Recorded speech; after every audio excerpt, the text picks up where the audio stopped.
नमस्कार। द देसी अड्डा पर आपका स्वागत है। मैं हूं राकेश तिवारी। देखिए, सिवान लोकसभा क्षेत्र की राजनीति में जदयू प्रत्याशी के तौर पर विजय लक्ष्मी की एंट्री कैसे हो गई, कैसे कविता सिंह का पत्ता साफ हो गया और जिसे सिवान की राजनीति में कल तक कोई जानता नहीं था, वही आज जदयू प्रत्याशी के तौर पर सिवान के चुनावी मैदान में आजमाया जाने वाला है। नीतीश कुमार बिहार के मुख्यमंत्री, जो सोशल इंजीनियरिंग में माहिर माने जाते हैं, क्यों उन्होंने विजय लक्ष्मी पर दांव आजमाया? क्यों जिसे कल तक सिवान के लोग कोई नहीं जानता था, आज सिवान की राजनीति में चर्चा का सबसे बड़ा विषय बना हुआ है। इन सभी बातों से आज मैं पर्दा उठाऊंगा, आपसे बातें करूंगा और सिवान लोकसभा क्षेत्र की राजनीति किस कदर करवट ले रही है, इस पर भी बातचीत करूंगा।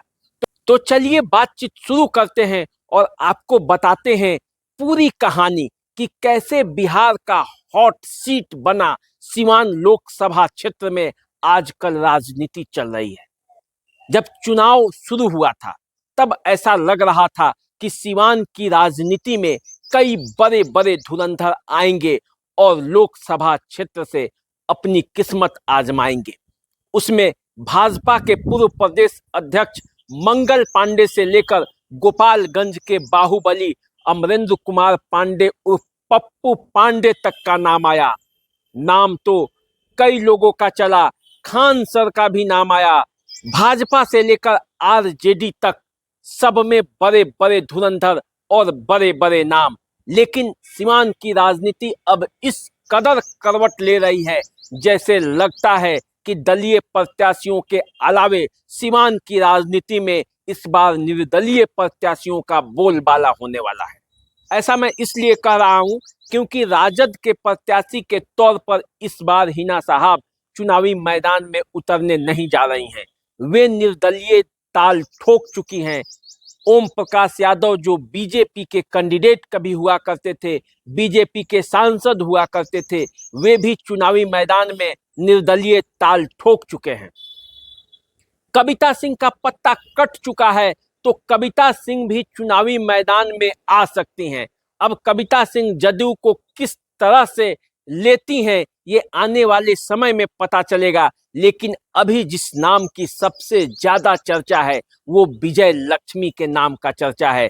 बिहार के लोग ये जानना समझना चाहते हैं कि कल तक जिसको राजनीति में कोई जानता नहीं था, वो विजय लक्ष्मी अचानक सिवान की राजनीति में कैसे आ गई और कैसे सीधे उस पार्टी का टिकट ले ली जो मुख्य लड़ाई में धुरी बना हुआ है। कैसे हिना साहब के खिलाफ उन्हें प्रतिद्वंदी बनाया जा रहा है, कैसे उन्हें चुनावी मैदान में उतारा जा रहा है, कैसे सिवान में बीजेपी और जदयू ने इस प्रत्याशी पर डिसीजन लिया, जबकि चुनाव मैदान में तो बड़े बड़े धुरंधर थे। इसके पीछे भी कहानी है और कहानी की शुरुआत होती है माले से। आपको आश्चर्य लग रहा होगा कि मैं ये क्यों कह रहा हूं। माले और जदयू के रिश्ते क्या हैं? दोनों दो विचारधाराओं की पार्टी है और दोनों का तालमेल क्या है? तालमेल तो कुछ नहीं है, लेकिन उन्हें कैसे टिकट मिला, इसके पीछे माले ही है। क्योंकि माले ने जो स्क्रिप्ट तैयार की, उस पर जदयू आगे बढ़ गया। बढ़ा कैसे, ये मैं आपको बताऊंगा, लेकिन उसके पहले ये बता दूं कि ये विजय लक्ष्मी हैं कौन। विजय लक्ष्मी हैं रमेश सिंह कुशवाहा की पत्नी। रमेश सिंह कुशवाहा कौन है? रमेश सिंह कुशवाहा जदयू के विधायक रहे हैं जीरादेई से 2015 से लेकर 2020 तक। उसके पहले भी रमेश सिंह कुशवाहा का राजनीतिक वजूद रहा है। रमेश सिंह कुशवाहा वही हैं जिन्होंने अपने कैरियर की शुरुआत माले से किया था। सिवान की राजनीति में रमेश कुशवाहा का नाम माले की राजनीति में नहीं भुलाया जा सकता। रमेश सिंह कुशवाहा वही व्यक्ति हैं जो छात्र नेता चंद्रशेखर के हत्या के मामले में मोहम्मद शहाबुद्दीन के खिलाफ प्राथमिकी दर्ज कराई थी। हालांकि बाद के दिनों में वे लंबे समय तक माले में बने रहे और शहाबुद्दीन के खिलाफ लड़ाई लड़ते रहे, लेकिन बाद के दिनों में उन्होंने शहाबुद्दीन के सामने घुटने टेक दिया। फिर वो राजद ज्वाइन कर ली। माले ने भी उन्हें पार्टी विरोधी गतिविधियों के चलते पार्टी से बाहर निकाल दिया। राजद के जिलाध्यक्ष के तौर पर भी रमेश सिंह कुशवाहा काम किए, लेकिन 2015 के चुनाव में उन्होंने जदयू से टिकट प्राप्त की और जीरादेई से विधायक बन गए। 15 में लालू प्रसाद यादव और जनता दल यू दोनों एक साथ चुनाव लड़े थे और तब उन्होंने सफलता पाई थी। हालांकि 20 में विधायक रहते हुए भी उनका टिकट काट दिया गया, उन्हें टिकट नहीं मिला और तब वे उपेंद्र कुशवाहा के साथ चले गए। और उन्हीं की पत्नी है विजय लक्ष्मी। विजय लक्ष्मी का राजनीति से तो बहुत कुछ नाता नहीं रहा है, लेकिन उनके पति रमेश कुशवाहा के चलते उन्हें राजनीति में लाया जा रहा है। और अब विजय लक्ष्मी को राजनीति में कैसे लाया गया, इसके पीछे भी कहानी है। और कहानी ये है कि जब राजद और हिना साहब के बीच रिश्तों का टकराव शुरू हुआ और ऐसा लगने लगा कि सिवान से आरजेडी नहीं बल्कि माले चुनावी मैदान में उतरेगी, और जब चुनावी मैदान में माले उतरेगी तो इस बार उसका प्रत्याशी कौन होगा। अमरनाथ यादव तो कई बार चुनावी मैदान में माले की तरफ से उतर चुके हैं, लेकिन चुनावी बाजी जीत नहीं पाए हैं। अमरजीत कुशवाहा वो व्यक्ति हैं माले में जो अभी जीरादेई के विधायक हैं। चर्चा होने लगी कि माले में क्यों नहीं इस बार अमरजीत कुशवाहा पर दाव आजमाया जाए। अमरजीत कुशवाहा की जब जाति देखी गई तो वो कुशवाहा जाति के हैं, और तब सिवान की राजनीति में ये खोज शुरू हुआ कि सिवान की राजनीति में यदि कोई कुशवाहा चुनावी मैदान में उतरता है तो उसका समीकरण क्या होगा।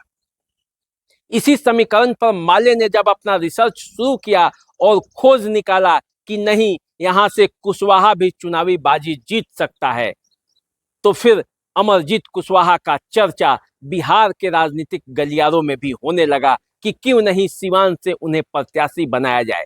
जदयू के नेताओं के कानों में जब ये बात पहुंची कि एक कुशवाहा के लिए भी सिवान में समीकरण हो सकता है लोकसभा क्षेत्र के लिए, तो फिर तलाश शुरू हुई और ये सोचा जाने लगा कि क्या कुशवाहा भी सिवान की राजनीति में जीत सकता है।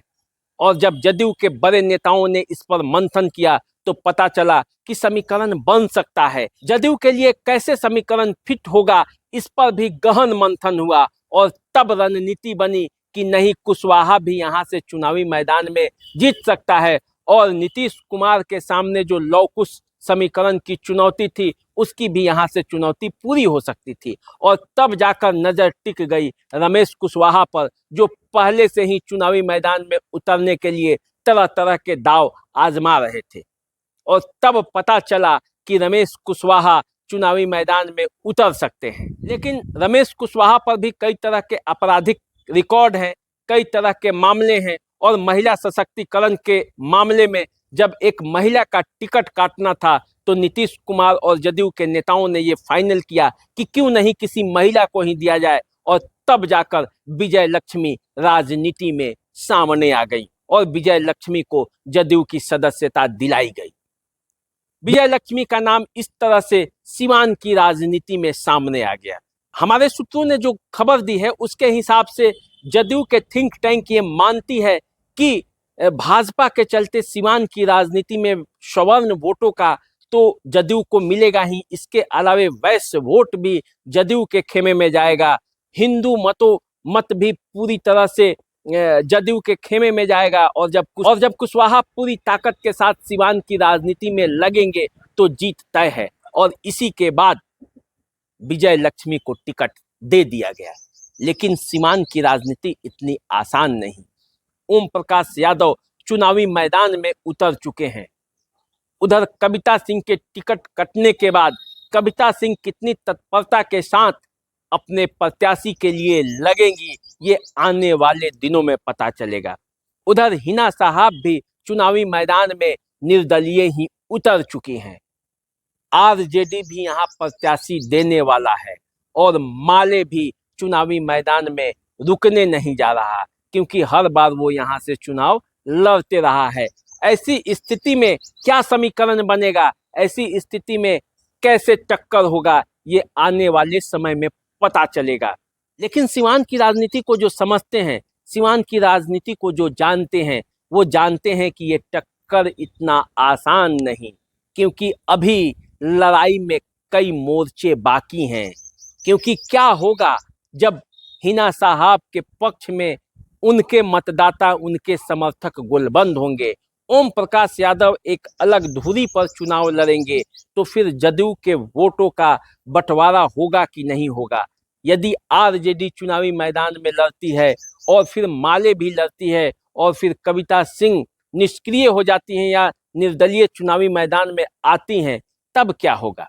पूरा समीकरण समझने के लिए अभी आपको थोड़ा इंतजार करना पड़ेगा। ये देखना पड़ेगा कि आने वाले समय में वो सिवान जो हमेशा बिहार की राजनीति में सुर्खियों में रहता है, इस बार भी सुर्खियों में बना हुआ है। और ये सुर्खियां अभी और आगे जाएगी, क्योंकि लड़ाई तो अभी अब शुरू हुआ है। कितने कोनों पर सिवान की लड़ाई जाएगी, इसे जानने और समझने के लिए आप हमारे साथ बने रहिए। हम आपको पल पल की जानकारी देते रहेंगे। सिवान की राजनीति से जुड़ी हर जानकारी तो देते ही हैं आपको, बिहार की राजनीति का वो हर जानकारी आपको देंगे जो आप जानना और समझना चाहेंगे। तो आप अपना विचार हमें लिख भेजें, लाइक करें, शेयर करें और हमें सब्सक्राइब भी करें। अभी दीजिए इजाजत, नमस्कार।